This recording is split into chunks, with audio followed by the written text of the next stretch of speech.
Falta un minuto para las 9 de la mañana y vamos a darle la bienvenida a nuestra próxima entrevistada. Cada tanto, lamentablemente, el tema de los residenciales, los adultos mayores y el estado de situación de los adultos mayores está en la plana noticiosa, en la conversación de los uruguayos.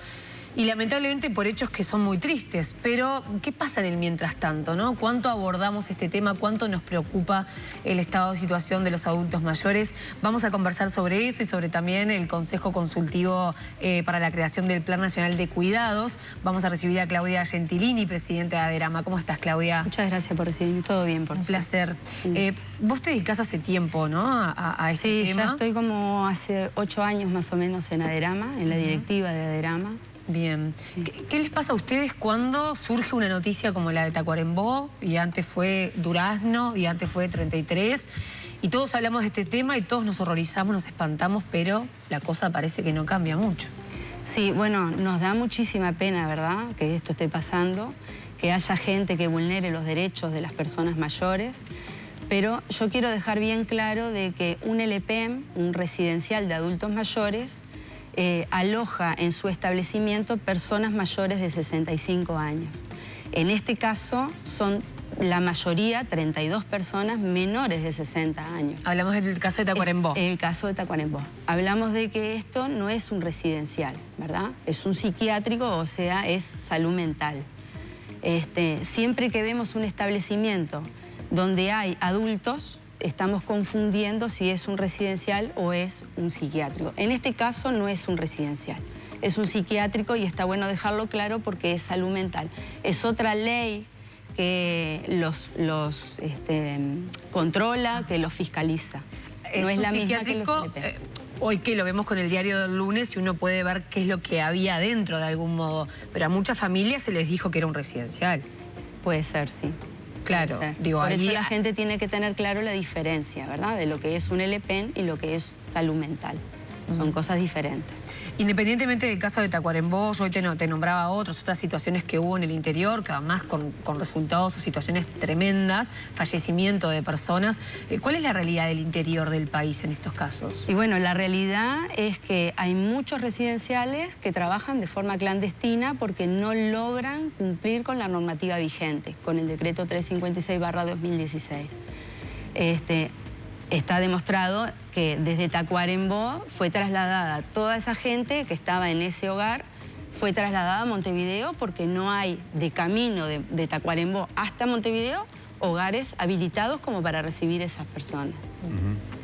Entonces es muy preocupante de que haya establecimientos que estén trabajando fuera de la órbita del Estado, porque el Estado es garante de los derechos de las personas adultas mayores. ¿Y por qué no se puede cumplir con esa normativa fundamentalmente en el interior del país? Y fundamentalmente por el dinero, por la falta de dinero. Cumplir con el decreto 356/2016 requiere mucho dinero. Entonces hay muchos que no lo pueden cumplir. Nosotros tenemos residenciales que son pobres, que tienen, o sea, residentes alojados ahí, que tienen poco dinero para poder pagar. Tenemos residenciales de medianos recursos que trabajan con gente mixta, o sea, gente que es pobre y gente que tiene recursos medios, y tenemos de altos niveles, ¿verdad? Los de altos niveles sabemos que tienen dinero suficiente o cobran las mensualidades suficientes como para poder habilitarse. Con esos no tenemos problema, cumplen la normativa. Los de medianos recursos pueden cumplir parte de la normativa. Hay otras cosas que no logran cumplirlas porque no les da el dinero. Y los de bajos recursos, obviamente, que quedan fuera del sistema porque no lo pueden cumplir. Cuando hablamos de las normas habilitantes, estos decretos a los que tú haces referencias tienen que ver con, por ejemplo, la autorización de bomberos, por ejemplo, con la cantidad de personal en función de la cantidad de gente que tienen esos residentes. ¿Pasa por ahí? Exacto. Tener un director técnico médico, tener un asistente social o psicólogo, todo eso genera gastos para el residencial, gastos extra que vos tenés que cubrir para poder cumplir con la normativa. ¿Y qué pasa con las fiscalizaciones? Porque tú dices, bueno, no hay residenciales regulares, digamos, fundamentalmente en el interior. Pero ¿qué pasa con las fiscalizaciones que hace o debería hacer el Estado? Y bueno, las fiscalizaciones siempre son hacia las personas que están registradas y las personas que, o sea, los residenciales que están registrados y los que trabajamos y que estamos a la vista. pero en realidad falta que se vaya y se registre a esos otros que están de forma clandestina. No hay un registro exacto de la cantidad que hay por departamento. No hay. No es real la cifra que están manejando. 1.200 residenciales. Hace poco tuvimos una reunión con el director de la departamental de Canelones y ahí en Canelones solo hay 270 registrados. Entonces, si uno lo traslada a todo el país, Montevideo sabemos que 3 veces más que Canelones. O sea, estamos hablando de unos 900 en Montevideo. 300 en Canelones, ya tienen los 1.200 que está hablando el Estado. ¿Y el resto del país? ¿Cuántos creen ustedes que están fuera del registro? Y nosotros calculamos más de 1.800 residenciales y creo que nos quedamos bastante cortos. Nos quedamos cortos. ¿Y por qué no hay, entienden ustedes, una fiscalización de esos residenciales irregulares? Y porque el Estado no se puede hacer cargo de esa gente. Es mucho dinero que se necesita para darles prestaciones sociales para que ingresen a residenciales que estén alrededor de 45, 50 mil pesos, como para poder funcionar con lo mínimo que te pide el Estado, te pide el decreto 356/2016. Claro, o sea, que si el Estado va, se da cuenta que se incumplen, lo cierra, ¿qué hacen con esa gente? Porque el Estado no tiene una posibilidad o no tiene otro recurso para... Exacto. Darle Estamos hablando de más de 18.000 personas que están alojadas en esos lugares. ¿Qué hace el Estado pagando ese dinero? Es muchísimo dinero mensual, no le da el Estado para hacerlo. Y pasa, por ejemplo, que en los hospitales hay mucha gente que necesita estar atendida y viven en los hospitales durante 6, 8, 10 meses, que complica el trabajo dentro del hospital, que genera mucho gasto para tenerlos alojados dentro de los hospitales, y son las mismas asistentes sociales que esa gente que se llama, les dicen pacientes sociales, que ganan muy poco dinero y que los únicos que los agarran son los clandestinos. Entonces ellos mismos están derivando gente a estos residenciales clandestinos porque hay que sacarlos de los hospitales porque no los podés tener ahí y no tienen dinero suficiente como para pagar mensualidades acordes a lo que pide el decreto 356. O sea que el Estado uruguayo sabe que existen esa cantidad de residenciales, acepta de algún modo el juego para poder sobrevivir en un sistema donde hay un montón de adultos mayores que no tienen a dónde ir. Sí, es así. Y eso además es correr el riesgo también de situaciones como las que vimos. Bueno, y estamos corriendo, el Estado también está corriendo el riesgo porque Uruguay fue el primer país en decir o en aceptar ¿cómo se llama? La Convención de Derechos Humanos, o sea, de ver al adulto mayor como un sujeto de derecho y el Estado ser garante de esos derechos de esas personas, ¿no? Ustedes como asociación han ido al Estado, han ido al MIDES y le han dicho con pelos y señales, mira, en tal lugar, en tal departamento, en tal zona, ¿están funcionando establecimientos irregulares? Sí, hemos ido y hemos dicho que hay muchos y en la reunión que hubo con todas las autoridades que estaban todos presentes, estaba el Ministro del Interior, estaba BPS, estaba ACE, ACE confirmó de que en cada manzana hay un residencial. O sea, los que llegan a esos residenciales, los que más son los que visitan esos residenciales son los médicos. Son los que más registro tienen de dónde están y de qué están haciendo. Porque los que más llegan son ellos. O sea, entonces tenemos que apoyarnos. Las entidades del Estado tienen que apoyarse entre sí y ver y localizar a esos residenciales que están trabajando de forma clandestina. No quiere decir que todos trabajen mal, claro, ¿no? Hay muchos de esos residenciales que no tienen el dinero como para poder cumplir con la normativa, pero que están haciendo un bien social y que están ayudando a esa gente, porque si no, esa gente que cobra poco dinero, ¿dónde estaría? ¿Tendría un plato para comer de comida caliente? ¿Tendría una cama donde dormir cobrando 6, 7, 8, 10 mil pesos de jubilación? Que tal vez están en un lugar donde no tienen las condiciones edilicias, digamos, que requiere, por ejemplo, bomberos para dar la certificación. Sí, claro, y que no tienen el dinero como para tener un asistente social, y que no tienen el dinero y que eso se los debería proveer el Estado. ¿Verdad? Que eso debería ser, ese es el trabajo que debería hacer el Estado.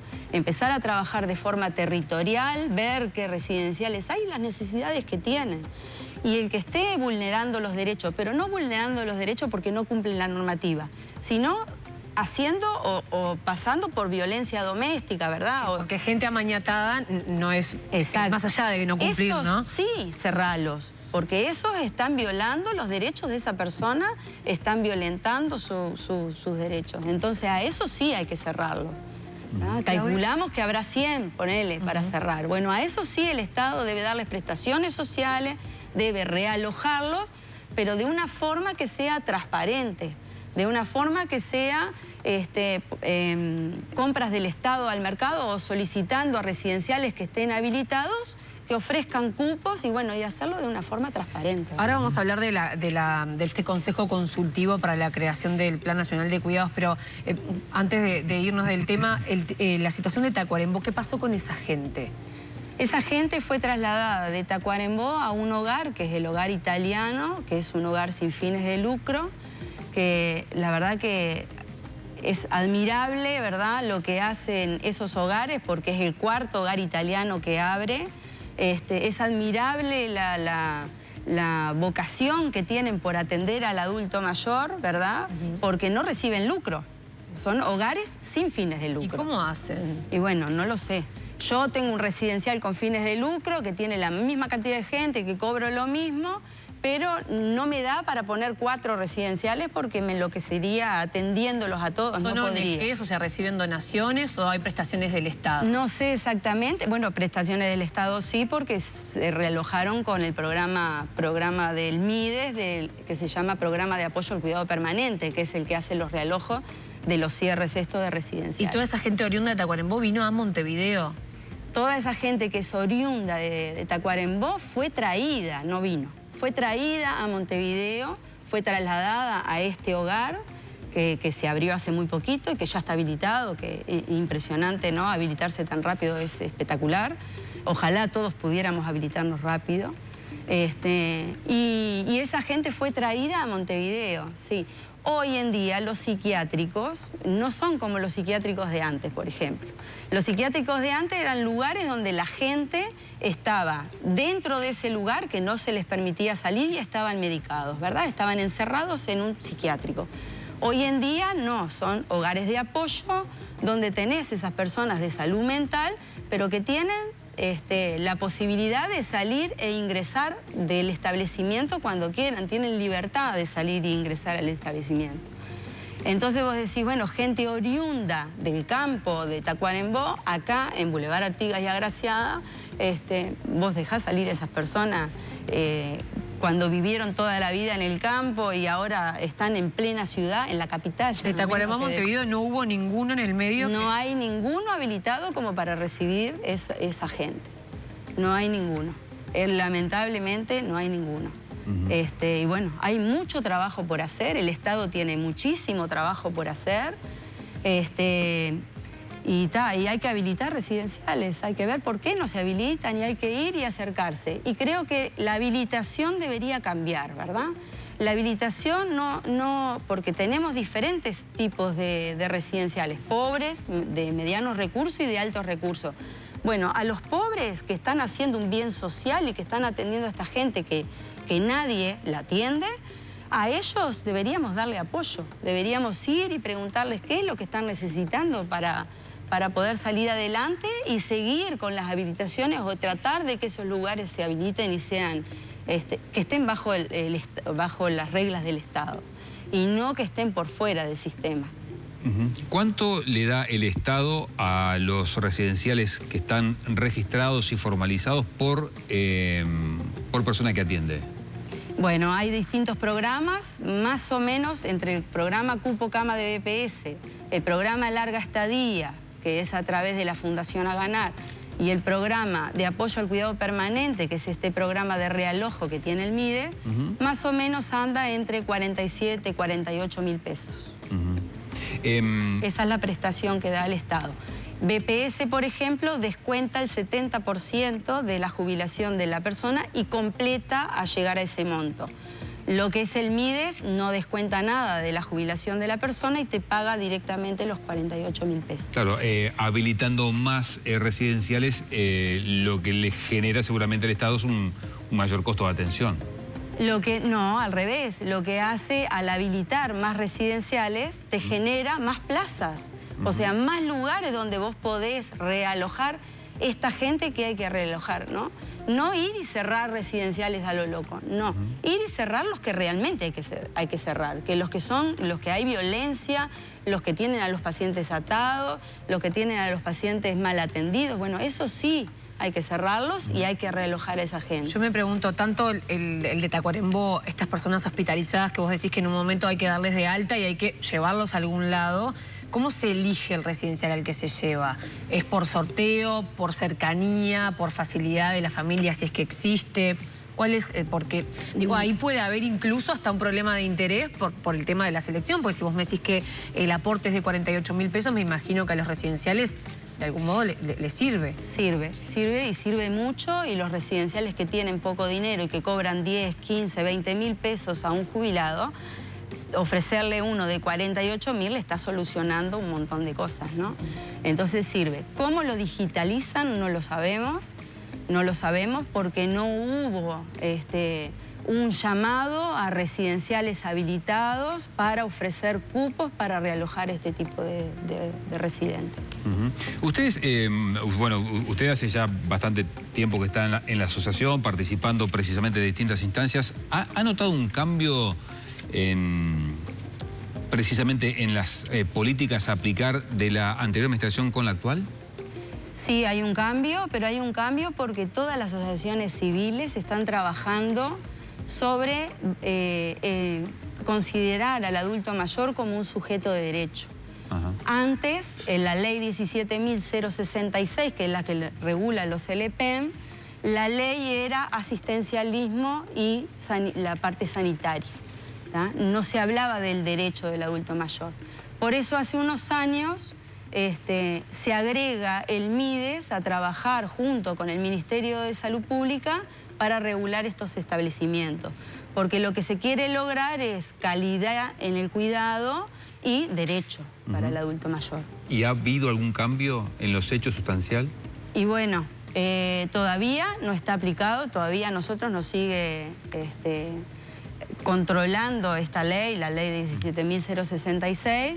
Sí se intenta de que el adulto mayor sea un sujeto de derecho, que decida sobre su atención, de que tenga una mejor calidad de atención en los residenciales. Eso se viene hablando hace mucho tiempo.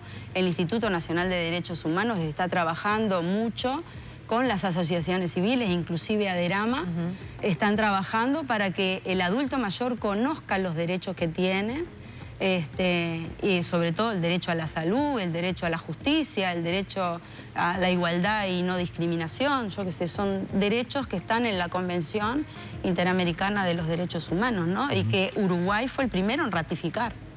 Claudia, ¿qué expectativas tienen ustedes para con este Plan Nacional de Cuidados? ¿Cuál es su voz en este sentido? ¿Qué oportunidades les dan de opinar? ¿Y qué transformación para la realidad que ustedes atraviesan creen que esto les puede dar? Y bien, es la primera vez que nosotros somos convocados, los LPEM, somos convocados al Consejo Consultivo. Nos parece una idea fantástica porque desde adentro, desde el trabajo que se hace, el trabajo de campo, es que podemos hablar de lo que está pasando con los residenciales, los déficits que tenemos en los residenciales, por qué no logramos cumplir con las habilitaciones, y bueno, y eso va a ser más rico el Plan Nacional de Cuidados porque va a lograr de que todos podamos trabajar acorde a lo que ellos están pidiendo, que es la ley 19.353, que habla de que la persona adulta mayor sea sujeto de derecho. ¿Cuánto tiempo se van a dar de discusión? ¿Está previsto eso? ¿Lo han conversado? Sí, dijeron que son 5 años, ¿verdad? El primer año pretenden de que los representantes, que va a ser un titular y un suplente para representar a los LPEM, durante un año sean siempre los mismos representantes, bueno, que no haya faltas como para poder armar este proyecto, este plan, y presentarlo, porque ellos tienen 120 días para presentar este proyecto. ¿Ustedes van con un tema puntual? En realidad ellos nos pidieron comparar la ley 17.000 066, que es la que regula los LP, y la ley 19.353, que es la del Sistema Nacional Integrado de Cuidado, y ver los déficits y las contradicciones que hay entre una ley y la otra. Y bueno, empezando por el objeto de cada ley, ¿verdad? Una es asistencialista y sanitaria, y la otra es en base a ser sujeto de derecho. Bien. Claudia Gentilini, presidenta de ADERAMA, quedan muchos desafíos por delante, seguramente la vamos a volver a convocar. Muchísimo. Muchas gracias. Gracias por venir.